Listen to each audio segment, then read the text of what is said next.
Good evening, everyone. I'm Riley King, and welcome to the Riley King Newscast right here on the Riley King Network. Let's begin. First up, Mount Washington Cog Railway celebrates 150th anniversary this year. Let's take a look at this video.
Okay, and there you go on that video.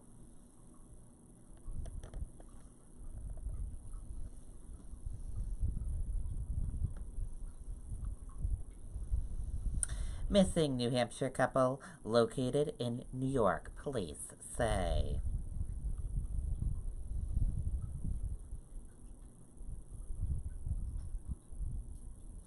A missing New Hampshire couple has been located in Steventown, New York, where they were involved in a minor crash, police said. Norman Lupin, 79, and his wife Shirley Lupin, 77, were taken to a local hospital, said police, who added that they did not suffer any injuries. They were last seen on Interstate 90 in Syracuse, New York, at 6:30 p.m. Thursday, according to New York State Police. Bedford Police said New York State Police had contact with the couple the last time they were seen, but it was before they were reported missing. The couple, who live in Bedford, were last seen in New Hampshire by their daughter at their home about 3 p.m. Wednesday, police said. Police said the Lupins had plans to drive to a restaurant in Tamworth for dinner. Police said it appears they never made it to the restaurant and did not return home after leaving for dinner. The couple does not own a cell phone, police said. The Lupins both have dementia, Bedford police said.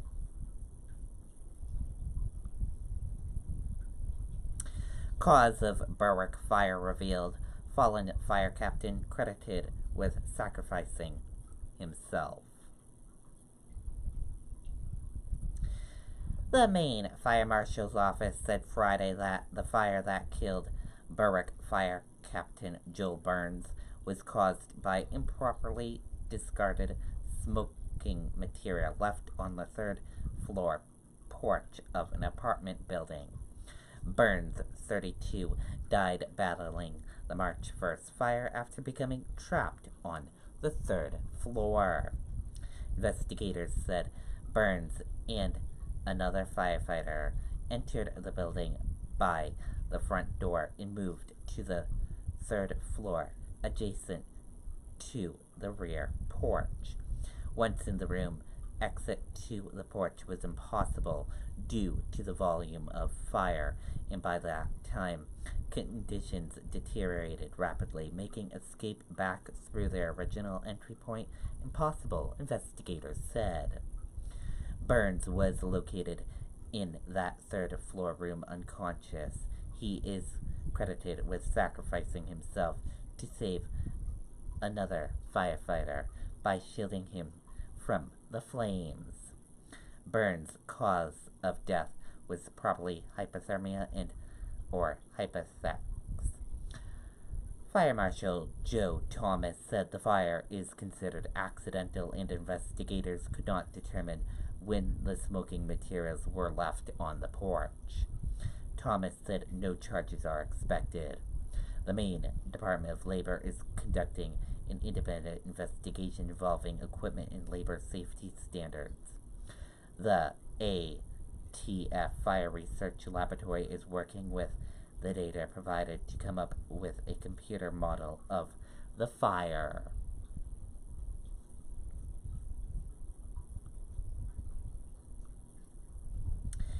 AG suspicious death of woman under investigation in Londonderry. Let's take a listen to that video from WMUR News 9.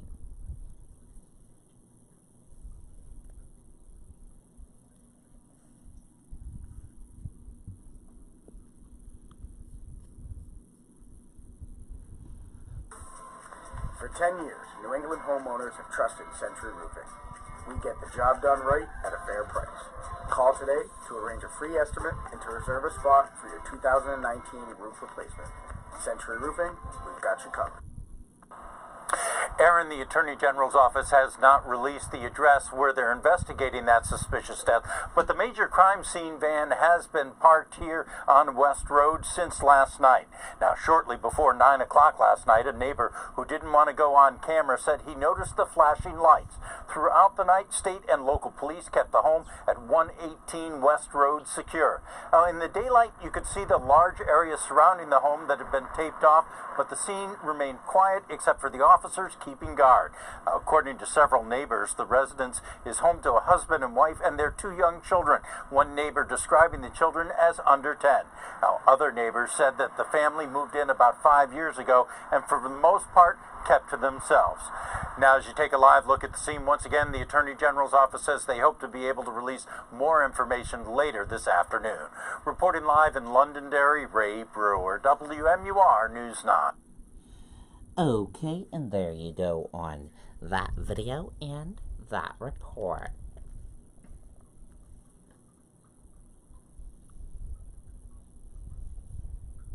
Kingston man convicted of arson, burglary, and passport quest. Let's take a listen to that video from WMUR News 9.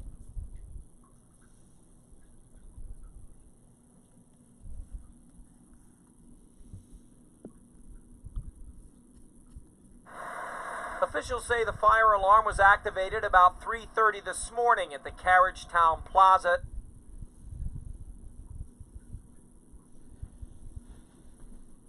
In Kingston. When firefighters arrived, they saw smoke coming from the vacant Asian Gourmet. We made access in the Chinese restaurant, didn't find a fire in there, but we did find holes in the wall to the adjoining space, which is the market, so we retracted our hose lines, went into the market, found the fire in the market. About 20 firefighters responded from 7 surrounding towns. It took about an hour to bring it under control. It's shocking because I received a call 4 in the morning. You know, you're sleeping and you're receiving the call, your office is on a fire, so I got really, scared. Dr. Vera Machkalian owns the dental office that is right next door to the Carriagetown Market. Fortunately, we have no damage. It's fine, it's just there's a lot of smoke and a smell. That's all. But we're very lucky that nothing happened to our office. Devendra Patel has owned the Carriagetown Market for 15 years. He says he'll be closed for a while. I lost maybe 3 or... What are you going to do? Nothing right now, so call the insurance company and what they say. As we said, still no official word on that cause. Officials have been on the scene here for about 14 hours, and they may be here for several hours longer. Reporting live in Kingston, I'm Andy Hirschberger, WMUR News 9. Okay, and there you go on that video and that report. And we have learned today a New Hampshire man has been convicted of stealing money from a convenience store from an extradited passport to visit a woman in Turkey who had just broken up with him and then setting fire to the business.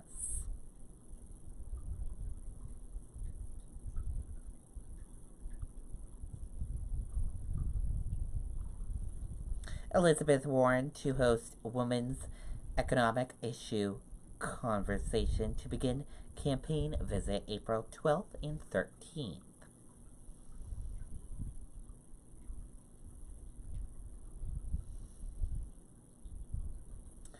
Democrat presidential candidate Elizabeth Warren will hold a community conversation on women's economic issue to launch a 2-day campaign swing in New Hampshire on April 12th and 13th. The Massachusetts senator will return again on April 20th in organizing event in Keene.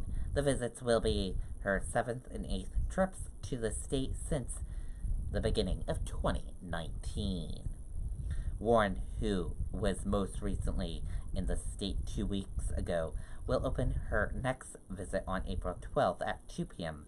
with a meet at the University of New Hampshire's Wisemeet Center at 15 Mill Road in Durham.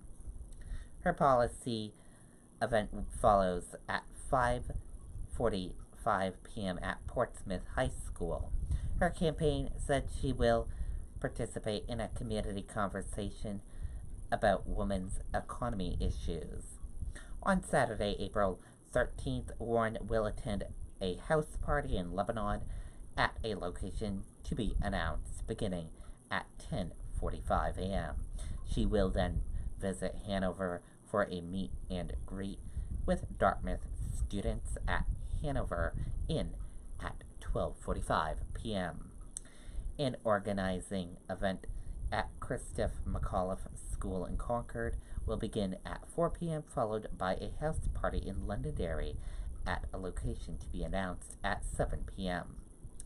Warren will return to the state for her 8th New Hampshire visit this year on Saturday, April 20th, for an organizing event at the Keene State Community College Student Center at Marble Brown Room, beginning at 9:30 a.m. A busy schedule for Elizabeth Warren. John Delaney to unveil Youth National Service Plan during busy 17th campaign visit to New Hampshire. Democratic presidential candidate John Delaney will detail his plan to create a national service program for newly graduated high school students when he returns to New Hampshire on April 14th and begin a packed 3-day 11-stop statewide campaign swing. Delaney will campaign throughout southern parts of New Hampshire, the Lakes region, and Mount Washington Valley, and make stops in North Conway. The former Maryland U.S. House member and business owner will discuss plans to enroll about 200,000 high school students into national service during an event at Concord High School at 4 p.m. on April 14th. He will be joined by advocates for service programs, environmental activists, and state legislators who support national service and environmental action, according to his campaign. Delaney, who has been a candidate for president since the summer of 2017, has called for expanding the current American Corps program to include about 5% to all graduating high school students. After graduating high school, enrollees would have the option of military service, community service, or what Delaney calls infrastructure. According to Delaney, federal government would enter into partnership with private companies and trade unions to offer the apprentice. Private companies would be awarded contracts to improve public parks or refurbish federal buildings to make them environmental green. Delaney's schedule, shared first with WMUR, includes 3 other stops on Sunday, April 14th, and 6 stops the following day.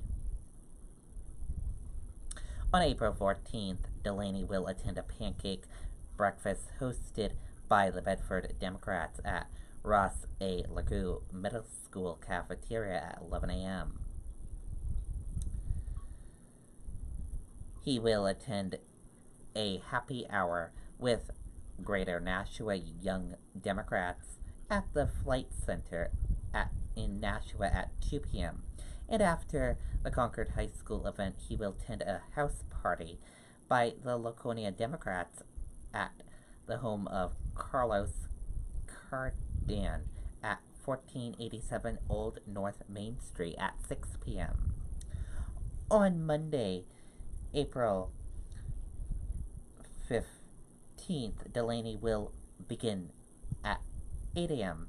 with a pancake breakfast hosted by the Meredith Democrat at the town's community center, 1 Circle Drive.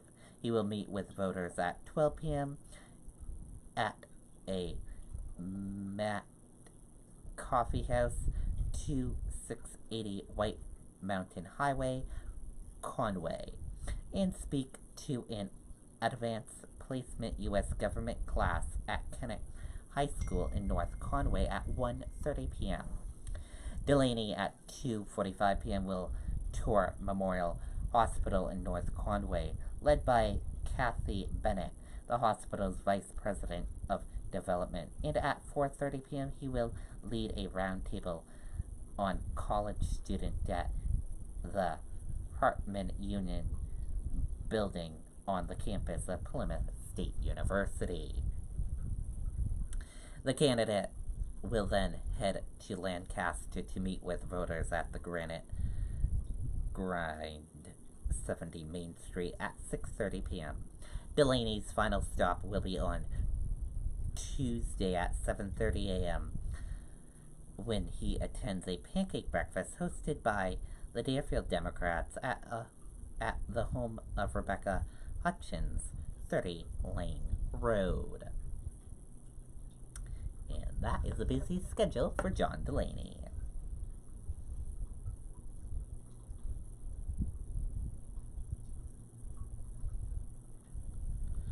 And now let's take a look at your U.S. stock market and see how U.S. stock market closed for this Friday evening. And here's a check of that U.S. stock market, as you can all see.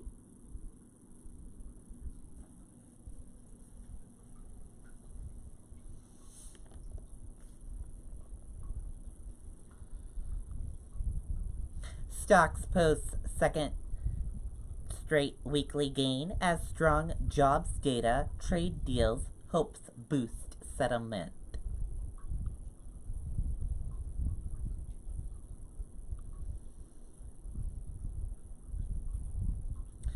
Stocks posted their second consecutive weekly rise on Friday as investors' sentiment was boosted by better than expected jobs data and progress on the U.S.-China trade front. House Republicans at NRA's urging vote against violence against women action.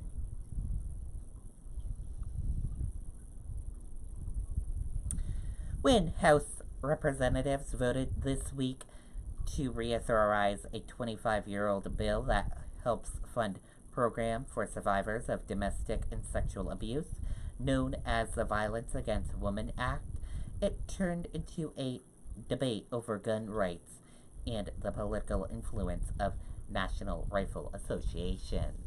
And that does it for the Riley King Newscast right here on the Riley King Network. I hope you all have a great rest of your Friday night, and I'll see you back here tomorrow for another newscast. And I'll have a news report coming up in a little bit. Good night, everyone. Bye.